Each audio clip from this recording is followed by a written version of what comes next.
ఒక్క ఇంజెక్షన్ తో జ్వరం తగ్గిపోతుందా? అసలు జ్వరం అంటే ఏంటి? జ్వరం వస్తే తగ్గడానికి ఏం చేయాలి? ఎలాంటి మందులు వాడాలి? ఎలాంటి మందులు వాడకూడదో ఈ రోజు వీడియోలో చూద్దాం. ఇంజెక్షన్ తో అసలు జ్వరం ఎలా తగ్గుతుంది? ఈ విషయం వింటే నాకు చాలా ఆశ్చర్యం వేస్తుంది. సూదేసినా జ్వరం తగ్గలేదు అని చాలా మంది వస్తుంటారు. అసలు సూదికి జ్వరానికి ఉన్న సంబంధం ఏంటి?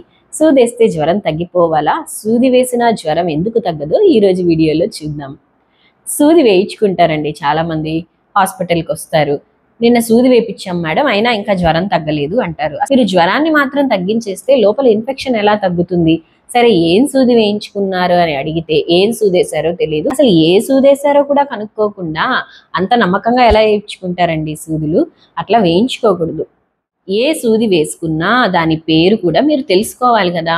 అడిగినప్పుడు ఏ సూదేశారో తెలీదు అని చెప్తే ఆ అమాయకత్వానికి అప్పుడప్పుడు బాధపడాలో కోప్పడాలో కూడా అర్థం కాదనమాట. ఏమవుతుందంటే జ్వరం వెంటనే తగ్గిపోవాలనే ఉద్దేశంతో సూదేస్తారు. ఓకే, అది అప్పటికి మాత్రమే జ్వరం తగ్గుతుంది కదా. లోపల ఇన్ఫెక్షన్ తగ్గనప్పుడు మళ్ళీ వస్తుంది. 4 గంటలకో 6 గంటలకో 2 గంటలకో మళ్ళీ జ్వరం వస్తుంది. అసలు జ్వరం అంటే ఏంటి? జ్వరం ఎందుకు వస్తుందో చూద్దాం. ఏ జబ్బుకైనా కామన్ సింప్టమ్ ఫీవర్. ఫీవర్ లేదా జ్వరం అసలు ఎందుకు వస్తుంది?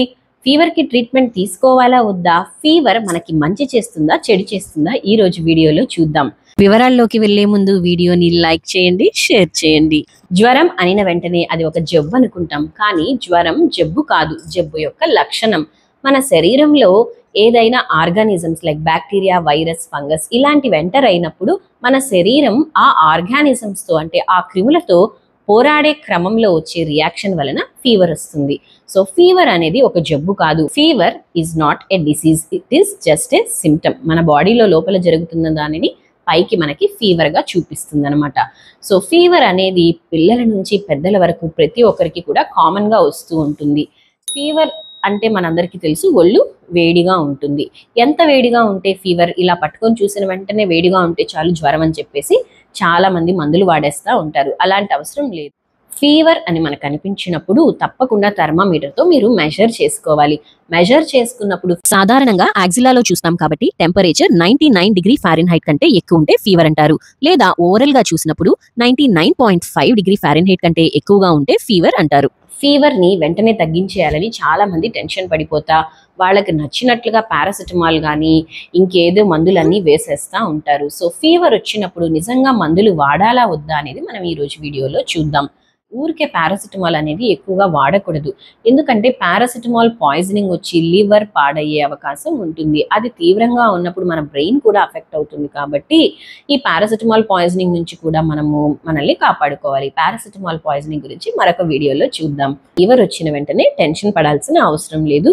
ఫీవర్ ని ఉన్నట్టుండిగా టక్కని తగ్గించేయాల్సిన అవసరం కూడా లేదు. ఈ పారాసిటమాల్ అనేది ఆ జ్వరాన్ని మాత్రమే తగ్గిస్తుంది, కానీ లోపలున్న క్రిముల మీద ఎలాంటి ప్రభావం కూడా ఉండదు. నిజానికి ఫీవర్ అయితే మంచిదే. ఫీవర్ హైగా ఉన్నప్పుడు ఏంటంటే లోపల క్రిములతో పోరాటం బాగా జరుగుతూ ఉందని అనుకోవచ్చు అనమాట. కాబట్టి ఆ క్రిములు ఎక్కువగా చనిపోయే అవకాశం ఫీవర్ ఎక్కువగా ఉన్నప్పుడు కూడా ఉంటుంది. కాబట్టి ఫీవర్ని వెంటనే తగ్గించేయాలని ఎక్కువ మోతాదులో మందులు వాడేయడం ఇలాంటివి అస్సలు చేయకండి. మరి పారాసిటమాల్ ఏ డోసెస్లో వాడాలో ఇక్కడ చూద్దాం. వయసును బట్టి ఉంటుంది, బరువును బట్టి కూడా ఉంటుంది. కాబట్టి పారాసిటమాల్ ని ఇష్టం వచ్చినట్లు వాడేయకూడదు. పిల్లల విషయంలో ఈ పారాసిటమాల్ విషయంలో చాలా మిస్టేక్స్ చేస్తూ ఉంటారు. పారాసిటమాల్ ఎక్కువగా తీసేసుకుని దాని కాంప్లికేషన్స్ ద్వారా హాస్పిటల్కి వచ్చేవారు కూడా ఉంటారు. పారాసిటమాల్ అనేది చాలా డోసెస్లో వస్తుంది అనమాట. డ్రాప్స్లో వస్తుంది, సిరప్స్లో వస్తుంది, ట్యాబ్లెట్స్లో వస్తుంది. డ్రాప్స్ అనేవి యూజువల్గా మనకేంటంటే మరీ చిన్న పిల్లలకి ఎక్కువగా మందు తాగలేని పిల్లలకి వాడతాం. కాబట్టి 1 mlలోనే 100 నుంచి 125 mg వరకు కూడా ఉంటుంది.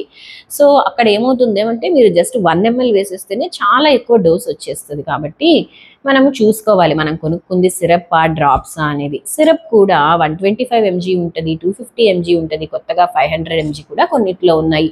మరి అలాంటప్పుడు మీరు 500 mg కొనుక్కొని అదేదో 100 mg ఉందన్నట్లు ఒక 3 అంతులు 4 అంతులు ఎక్కువగా డోస్ వేసేసినప్పుడు ఆటోమేటిక్గా లివర్ అఫెక్ట్ అయిపోతుంది. కాబట్టి మీరు కొన్న బాటిల్లో 1 mlకి ఎంత ఉంది, 5 mlకి ఎంత ఉంది అనేది తప్పకుండా చూసుకోండి.